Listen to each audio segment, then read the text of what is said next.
Hi guys, so you have been married for a while, or you're contemplating to get married, you're planning to get married, but you are probably afraid because you're hearing so many stories that marriage is hard and marriage is this and marriage is that.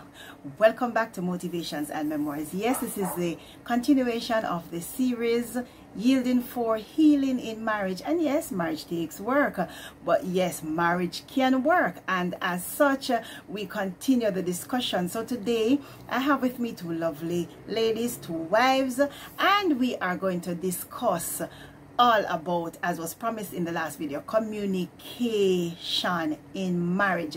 So we're looking today on the topic communication, the wives version. So we're gonna speak on the behalf of the ladies and the struggles that we encounter, to communicate with our husbands. We're also going to look on the barriers of communication. So join me in a bit as I go over to meet with the guests. Guys, remember to give this video a thumbs up, leave a comment, share with somebody. And if you did not yet subscribe to Motivations and Memoirs, remember to do so. So guys, come on over with me as we join with the two misses on the other side.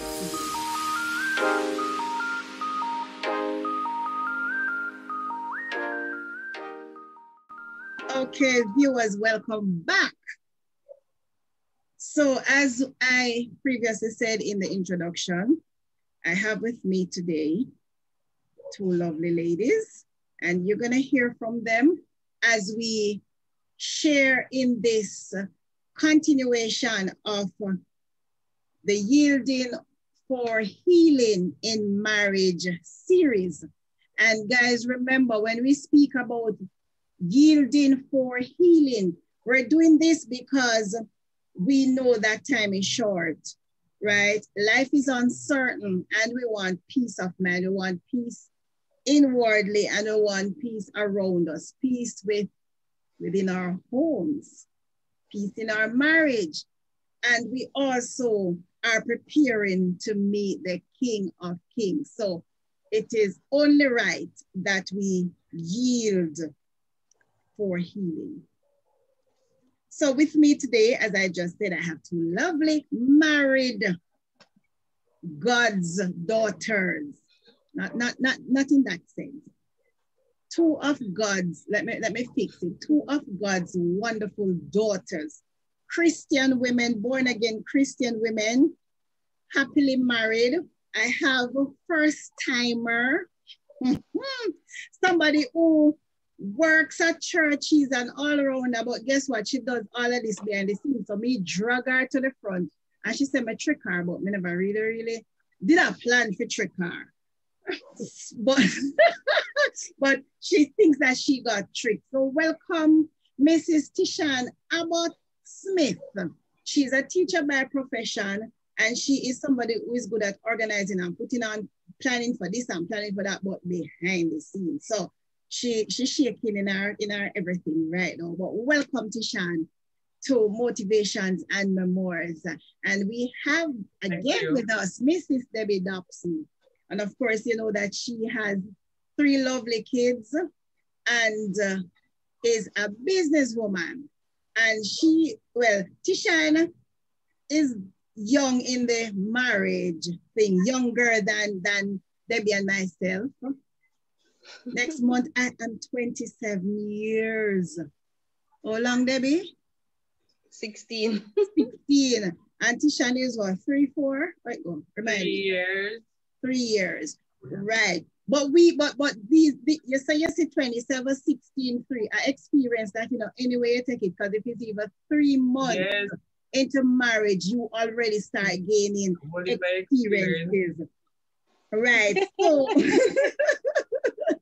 so today, as was promised in the last recording, that when we came back, we were going to be talking about communication in marriage. And I did say that we were going to also look on communicating using love languages. But then when I sat and I thought about it, I said, there's no way I can just come talk about love, about communicating using love language if I don't look at communication. Because if you don't know how to communicate, how you gonna know about love language and how to do it using love language, right? So I am so happy to have you ladies sharing with me on this platform and really to help spread the gospel and to help share with others, because we want people to understand that marriage can work.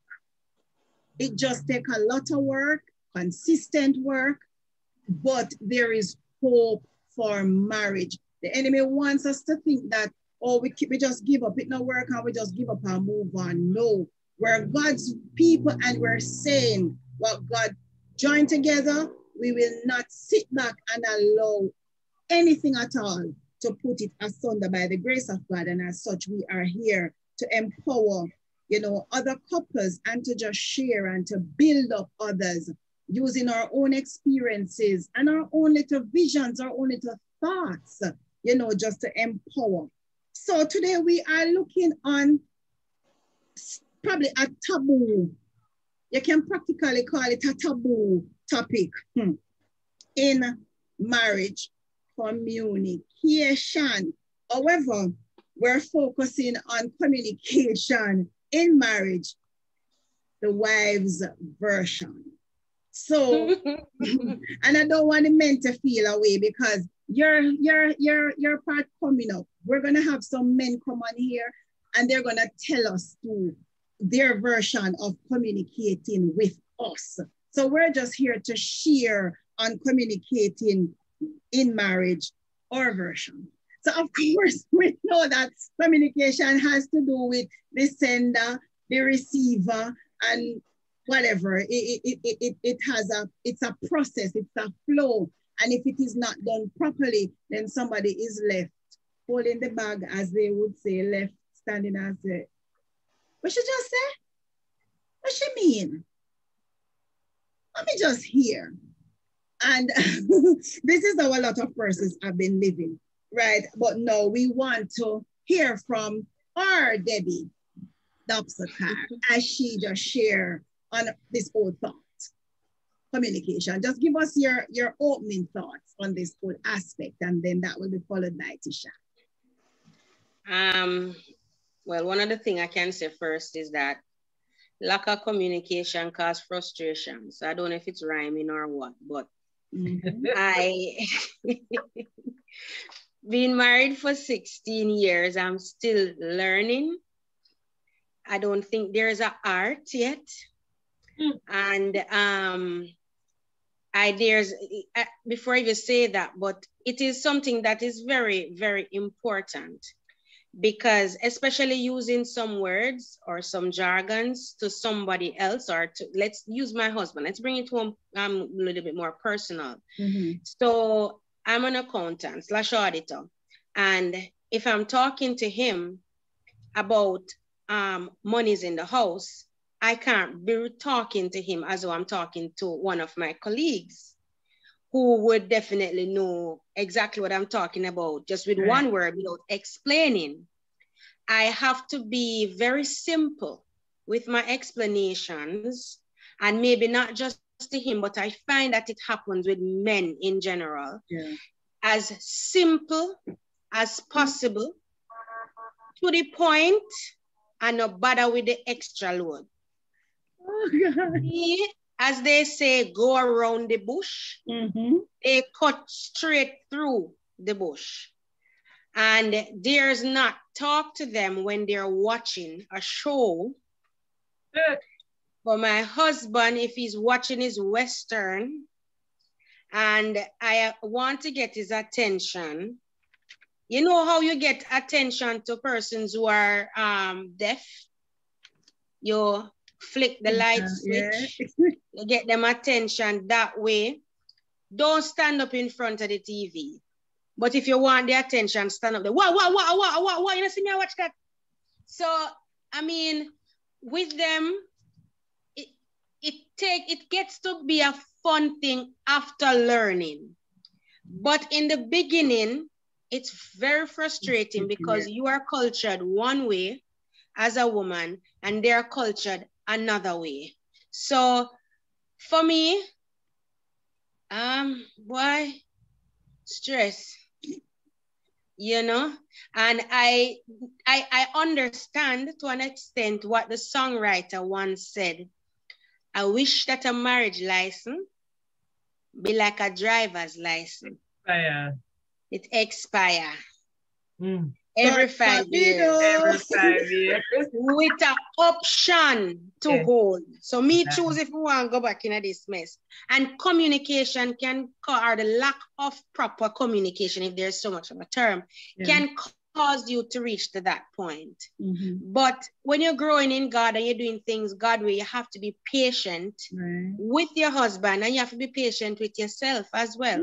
You have to try to learn them as much as, even though you're trying to learn them, you need to learn about yourself also, because it's going to be a new experience. So as much as it's 16 years and 3 years and 27 years, I don't think we truly know them that way. So I will just close at this point to say, if and when a married couple or a married partner dies, one of them dies, the remaining partner should get a PhD, right? So you call him doctor, a doctorate or something, because the amount of work, you understand, and you have to have the stickability. Stick it out. You get the nice part at some point. That is so true. So there you have it. See, that we start heating up already. Right? Come on. So let's hear from Tishan. She said all of it already, so I have nothing to say. She said everything. She said everything. I will just top it off. Let me just top it off for you. For me, I mean, communication is rough. You know, sometimes when you think you reach the person, you know, it's nowhere. And sometimes it really gets me frustrated. Yes, for real. And I have to think on what I'm saying sometimes, you know. I'm new to this, but I'm learning as it's a process. So we all have to learn, you understand? And they said nothing comes overnight. So, I mean, the communication with our husbands, it's a process. And for me, I won't stay long. I wrote this down to say, everyone should be quick to listen, slow to speak, and slow to become angry. James 1 and verse 19. So that is for me. That's what I'm learning now. So slow to be angry, and you know, keep it together. I'm learning each day because it's a process, and it's a process. Yes. Yes, thank you so much, guys.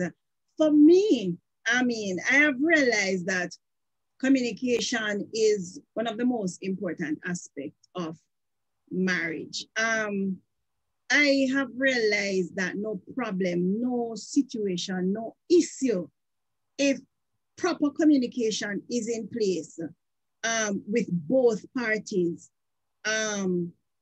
once that happens, problems can be solved, situations can change once both parties, because it takes both. So the wife can't be communicating and the husband, or the husband communicating and the wife. No, but if both parties come together, then I've realized from experience that problems can be solved. And communication is really a bridge that couples can cross over. Now, the art of communication speaks to, and it's the same thing, the art or types of communication, which we know is verbal, non-verbal, so you talk or you don't talk, body language. And I hate that type of communication. I hate non-verbal communication, this whole body language, because I read body language well. And so because of that, I like it. I think that's a part of communication that I hate the most, the non-verbal. And of course, we have the written and the visual and the listening, and that's one of the problems. And guilty, we women are guilty of that most times. We tend to talk and we're trying to get our points across and we do less listening because sometimes what they do is so overwhelming.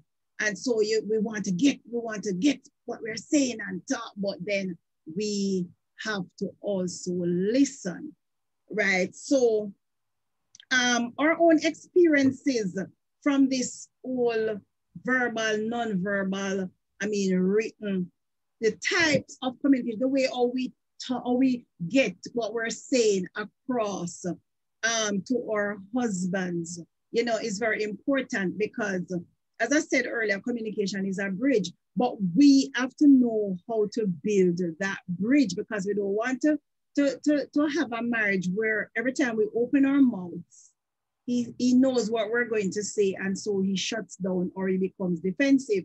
And I don't know about you, but I find that my husband one time was, and still to some point now, was very, very defensive when I would say, certain things to him or correct him or whatever. And then I realized that was a problem, and I had to be saying, honey, you need to address this because if I'm saying something to you, it's for your own good. And there's no need for you to be defensive because we're not in a battle. You understand? So, but then I realized that I caused some of that defense mechanism because of not what I said, but how I would say things. So if we're saying things that going to make it look like, oh, here we go again, then the defense hand comes up. I don't know about you in your own. You can tell me how it is for you in terms of using whichever form of communication. What's happening there? You're getting the message across. How are you communicating to your men? And are they understanding? Have you started, Tishan, you just come in this business, but how is it for you as a young married woman talking to your man and getting the message, getting him to encode the message that was sent to him so that he can respond? All right, so I'm typing something in the chat while you say what you say. Rough. Just it really rough. As I've said, I'm slowly getting there because some of the time, trying to communicate and it's like a blocker. Mm-hmm. Nothing going over there to say, all right, yes, I'm processing. Nothing like that. It's just like a blocker. Nothing not going. So it's really rough. Mm-hmm. Yeah, but we're getting there. We talked about things and said we need to communicate better than how we are communicating, and sometimes it's because of like how I say some things at times. Yes, the way in which I say it, I realize. So the blocker goes up. Mm-hmm. Understand? So I'm trying not to be so rough. Yes. Okay. So I'm trying to mm-hmm. communicate better. You understand? So he will communicate with me in a more, easier way. So yeah, that's for me. That is good. And I'm happy for you because you learn early. Me never learned that early. And I share things because I want people to understand that we don't all get it right at once. Some of us think, I took years. It took years for me. And I think it probably was after studying at a higher level where I was able to understand some things and put things into perspective and then work on them. Me never understand it at first. So in my defense, and me hammer home my position because I am right and you are wrong. And yet, all you're doing is defend. You won't even say, I am sorry. You're just here defending and me hammer it home. So I'm happy that you learned. How about you, Debbie? I don't know Moses. I mean, remember to check the message, yes.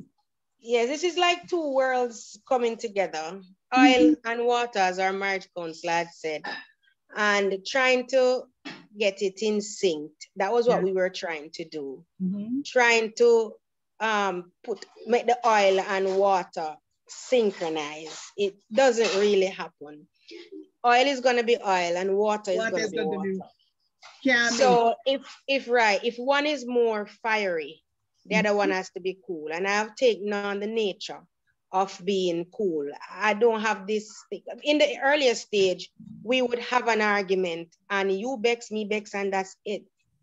So we have grown past that where we learn more how to communicate with each other. That me just cuss you off, you just cuss me off, but there is an issue immediately and we're able to go through it, not remembering that we just cuss out. But it was a task, still have little issues because I can't use a word. So if he's explaining something and he uses a particular word to explain, and then I'm trying to repeat or reiterate what he said, and I use a different terminology, we have to ensure that it means the same thing. It can become an argument. Yes, we never said that. And that him did say.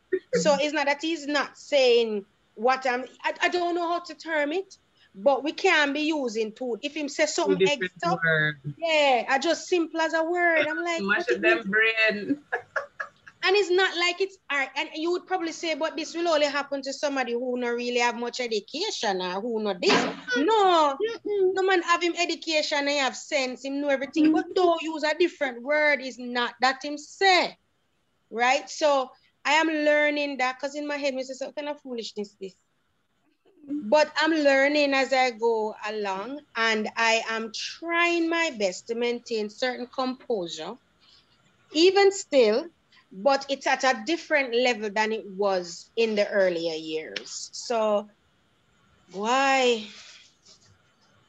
It's tough still. It's a process. It's a process. It's a process. And it's a process. It is a process. For me, honestly, and it comes with years of doing it, you get more experience. So for me, this whole thing has taught me to be more patient with my husband. It has taught me to sometimes repeat what I say and to double check to make sure that him understand what I just said to him, and also to make sure that I'm communicating properly.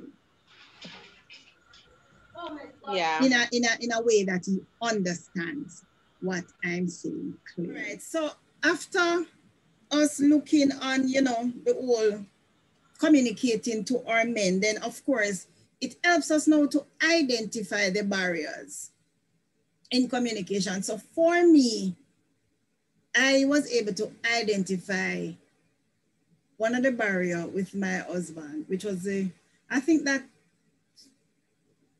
was the one that was really, really just, was that it was his defense mechanism. The least little thing he would get defensive. So I couldn't get across what I was trying to say to him because he would be all about defending. And then as I said earlier, I would be, because I want to make my point and I want you to understand, so this is what I'm trying to say, but then he's defending. So we were getting nowhere. But as I said earlier, experience taught me to really sit back, look at it. And that's why I always say in this season of yielding for healing in marriage is that it takes work. Marriage takes work. If you want to have should I say perfect? Because I don't think there's really any perfect marriage, or will there be on this? A good marriage. Right, but just a good marriage where both of you are happy.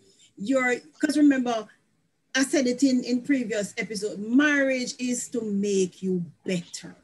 And it must make us better in every aspect. Spiritually, emotionally, psychologically, mentally, physically, socially, all of the alleys, right? We must be better because we are all about building up each other. So, Tishan would have spoken about similar defense thing, but you said you have applied patience to that situation, and also she was able to find it out quickly. So you can at least work on that, and you know that, all right, so I have to know, don't just hammer him, as you said, take your time and allow him to get it. So in our own ways, we are still trying, because it's not that we overcome. It's a process and it's ongoing, because I believe if we get over this one, then another barrier is gonna come up. So you may be able to tear down one barrier or get over one barrier, but then inevitably other barriers will also present themselves, because the enemy is at work as well, because he wants to ensure that the marriage not really go nowhere. So he will always do his part. Right, so it's all about the work. Now, Debbie is going to speak to us about physical barriers. Okay. So with the physical barriers, I don't think it's a figurative term. There are really some physical barriers for true. Earlier I mentioned the watching of the television. These last days also for phones, and there might be other stuff, but I can speak to those two, because for my husband, it is the television or the computer or anything that he's watching, anything that is engaging him for entertainment at that point. You'll see him bust out a laugh or hear him bust out a laugh, and you wonder when I laugh, you go, oh, what's so funny, you know? You had to be there. I mean, I watch. So one of the things that when they're in their space, they're in their space. And in being in their space, it means that it's like a alone time. Yeah. You know, it's like you're probably intruding somehow. Before I got married, or when I met Moses, I remember reading this book, Men Are From Mars and Women Are From Venus, something like that, right? And it make a reference to man having a cave. It's a space. I don't know if they go there in their mind or what, because sometimes it's not necessarily a physical space, but they go to that point where they shut out everything. And so that physical barrier is, I think, that little cave thing. But what I've also learned is to get them little by little to communicate with you. And I use the word communicate in the sense and not just talk, because it speaks to a level of understanding. You understand me, I understand you, because it makes no sense if we're not understanding each other. And I would realize over the years that I watch his body language, yes, Antoinette, that you don't like so much, when to stop. So even though I might not bring across my point yet, him no want to hear nothing more. Him not have to say him don't want to hear anything more. But there's something by learning, you realize that, hey, him can't, it's not that him no want to, him really can't take for ear nothing more. So what I've learned is not to go around the merry bush, as I mentioned, but hit the point first. And if I get the opportunity, then I try to explain what the point means. But drive home the point across first. Just like writing a letter. Yeah, beg something, nobody sweet them up, then you beg. No, beg first. Because if you do it the other way around, him not gonna get why. You now get the point, and you're going to be left unsettled, and it is an unsettled manner. And that whole thing, we heard of that, where couples having their phones and their TVs in their rooms.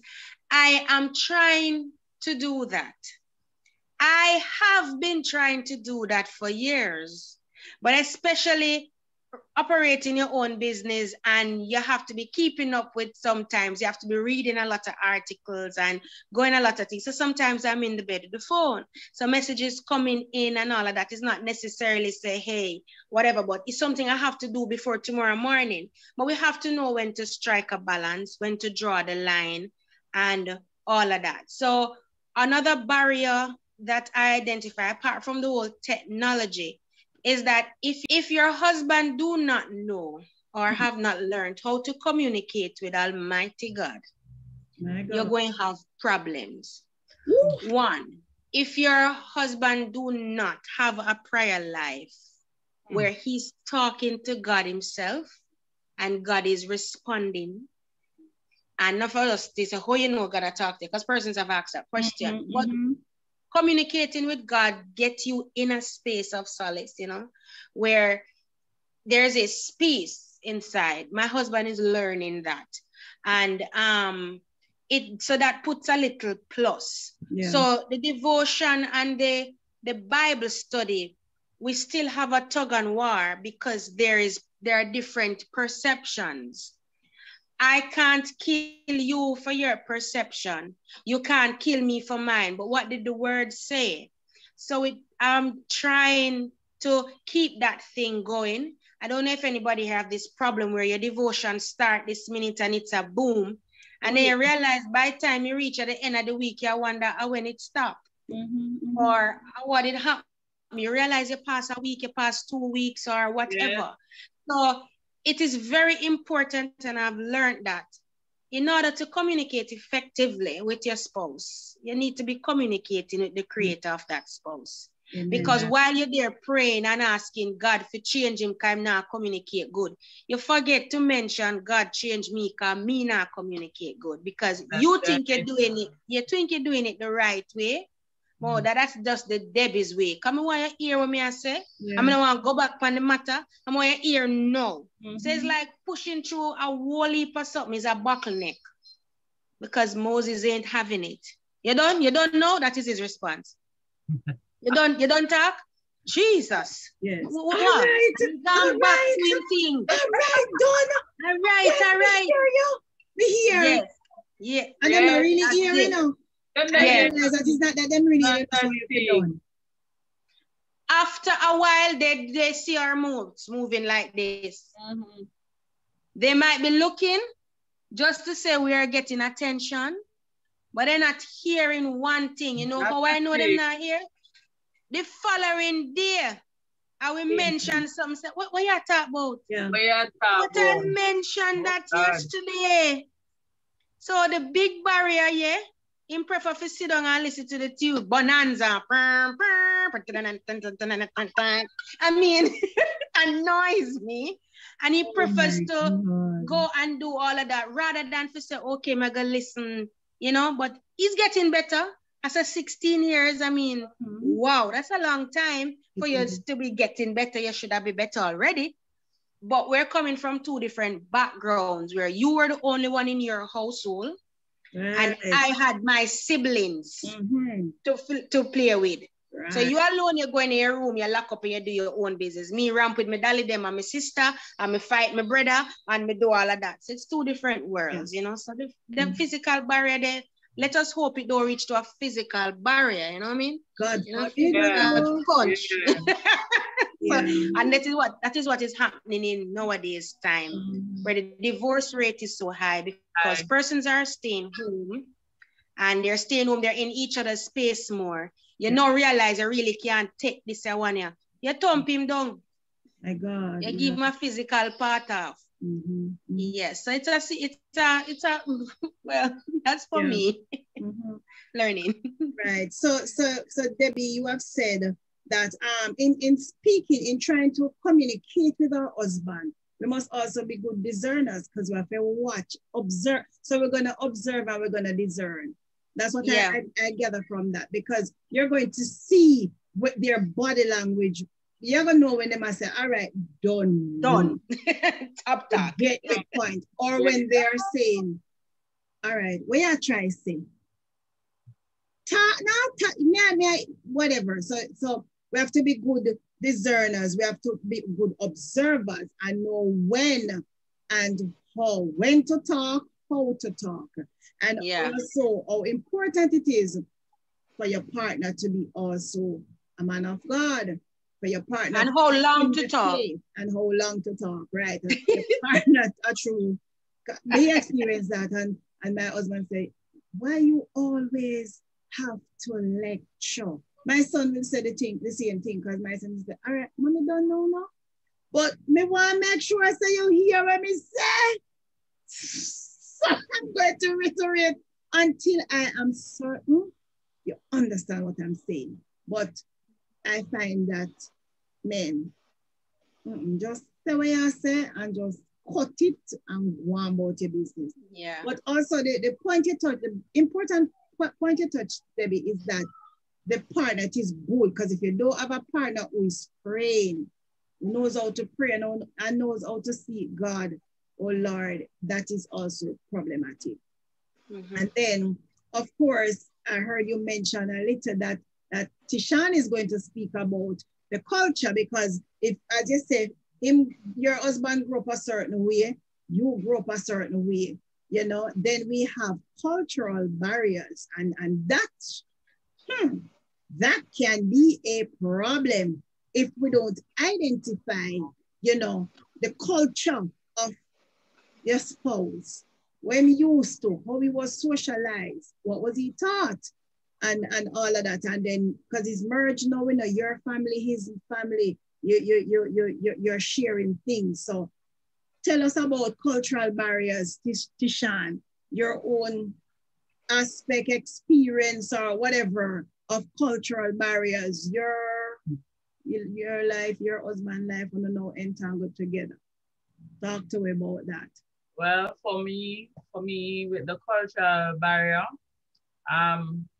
trust me, it's kind of hard, because for me, I grew up in Kingston. He grew up in Trelawney, and you know, it's two different persons.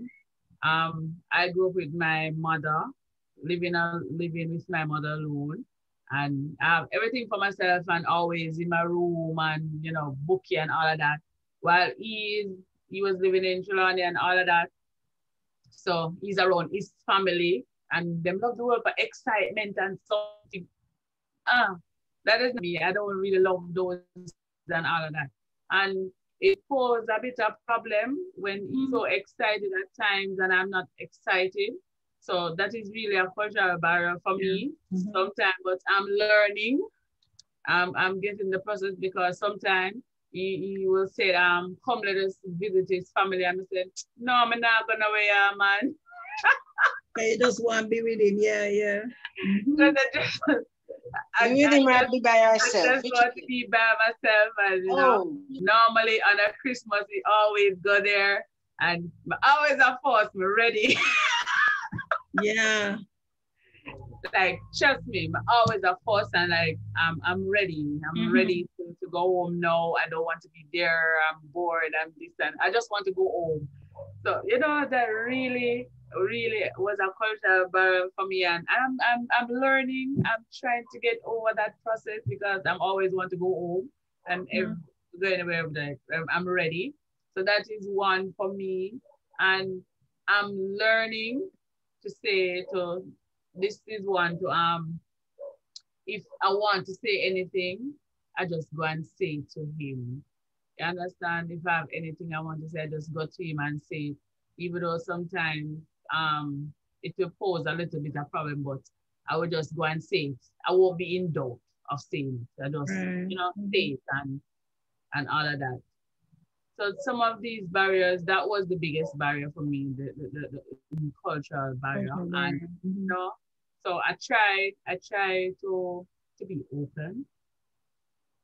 try to be open and have new ideas of how I approach things, even though sometimes with his ideas, I don't really, well, if he comes with an idea and I ask him a question about it, and it doesn't give me a direct answer, he says that everything he does, I don't really agree with him because he did not explain to me. For me, I love when he explained to me, to the team, about what you're doing, your new idea, and if you're going to benefit from it and that.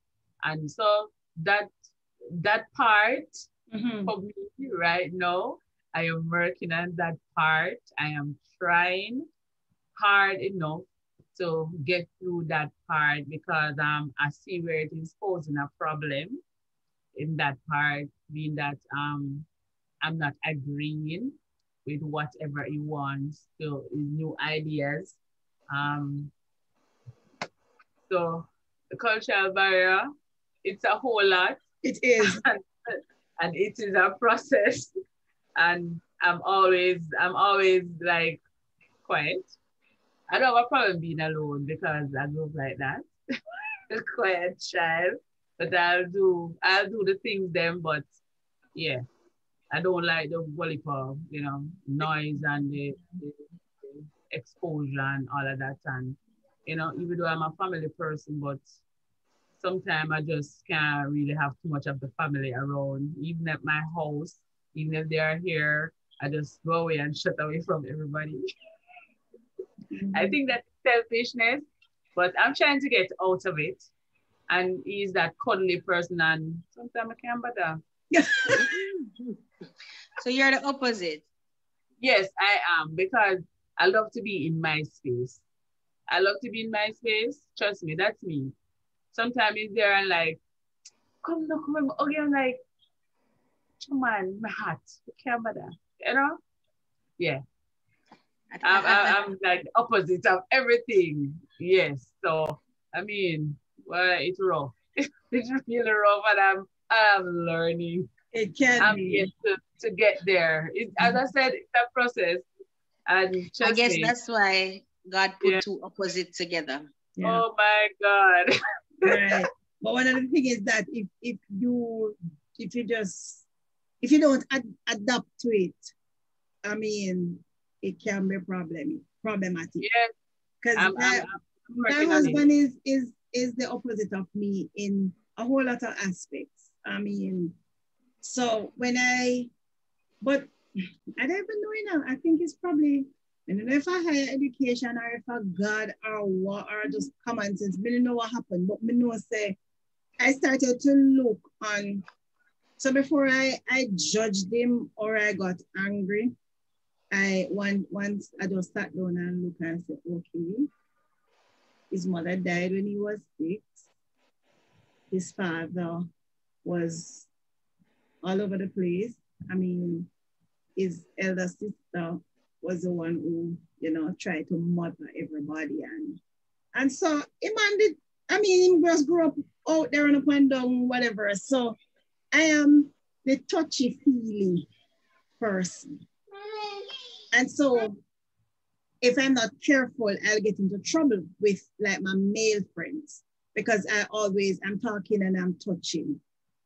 So if I have like a very close male friend, I'll let you know, say, look here, this is me, when I talk to you, I might touch it. I don't mean anything by it. That's just how I am. So at home, I am touchy-feely all the while. My husband is not like that. And so it touching on whatever, but I'm consistent with doing that. That's like my story of my life. Touch. He will come and he'll hug and he'll whatever, but not like me. Do it and like me would have wanted to. And that is why it is important also as further down when we talk about love language, because I am the touchy-feely person. So me want him to touch-feel me too, but so touchy-feely is my love language, that it's not his. But a lot of time what we do, and I suppose I run ahead of myself because that's a one different episode. But what a lot of times what we do is that we want our spouse to love us by our love language, and it can't work. They love us using their love language, right? But it creates a problem because their love language doesn't appeal to us. And that is why you have problem down the road. But the cultural barriers, I mean, so we're gonna have them because we grew up differently.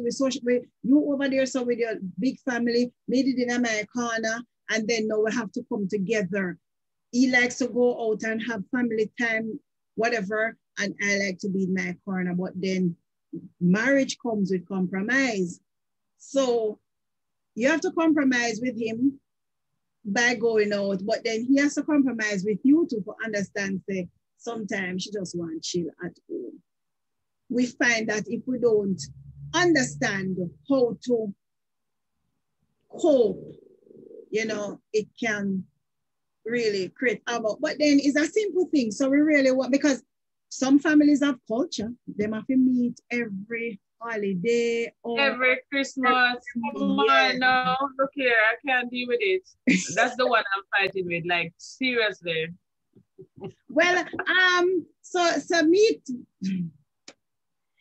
Christmas and then New Year, or do it alternate. So all right, instead of meeting, because you have to strike a balance. All right, so this Christmas we go.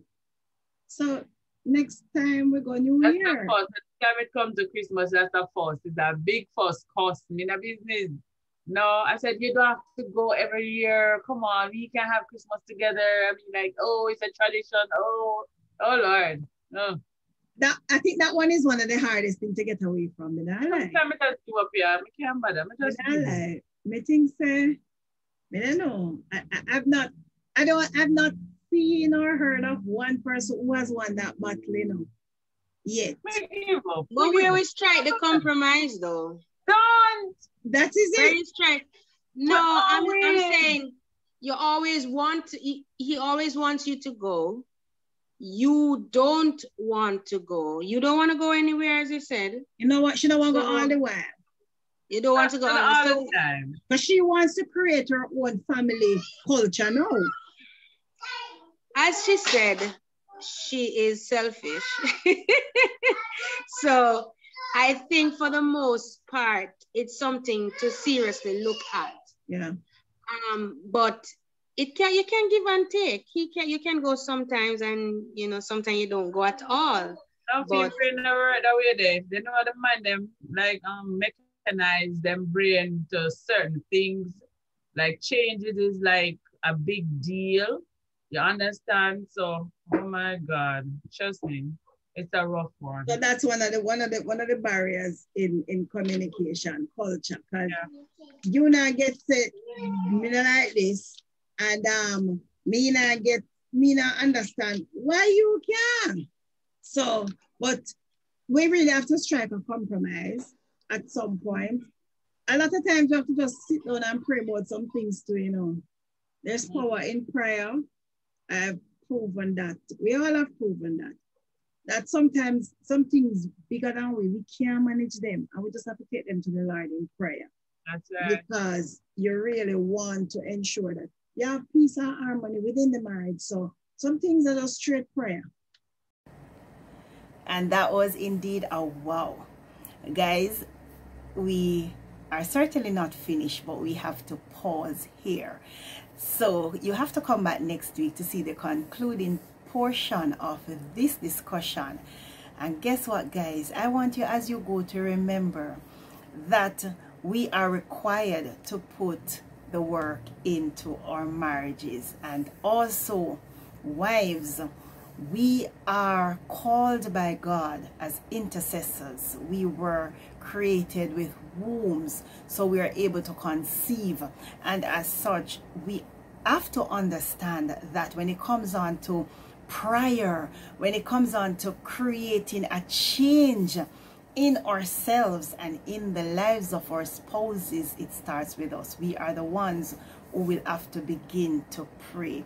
So the long and short of it is that I am saying marriage takes work. Yes, work financially, work physically, work emotionally, psychology, and most of all prayerfully. And remember guys that we are yielding for healing in our marriages because time is short, life is uncertain. We want to be at peace with God and with man, and we're also preparing for the better land. So guys, remember, I'll see you next week as we all see the concluding portion of this discussion. See you next week guys. Walk good. Blessings.